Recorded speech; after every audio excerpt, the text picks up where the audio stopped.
ताज़ा तरीन वीडियोज़ के लिए चैनल को सब्सक्राइब करके बेल आइकन और ऑल नोटिफिकेशन पर क्लिक करें ताकि आपको मिले हर खबर सबसे पहले।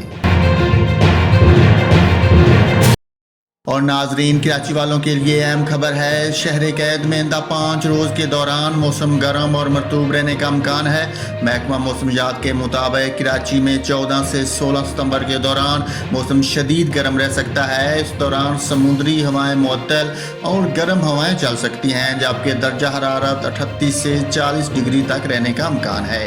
महकमा मौसमियात का बताना है कि इस वक्त हवा का कम दबाव राजस्थान पर मौजूद है, जबकि एक और हवा का कम दबाव खलीज बंगाल में बन चुका है। महकमा मौसमियात ने बताया है कि खलीज बंगाल में बनने वाला हवा के कम दबाव की शिद्दत ज़्यादा है, जिसके बायस 14 से 18 सितंबर के दौरान शहर में बारिश का इम्कान भी मौजूद है। लेकिन अगले 5 रोज़ तक शहर में मौसम गर्म रहेगा, मगर 5 रोज़ के बाद कराची शहर में बारिश का इम्कान है।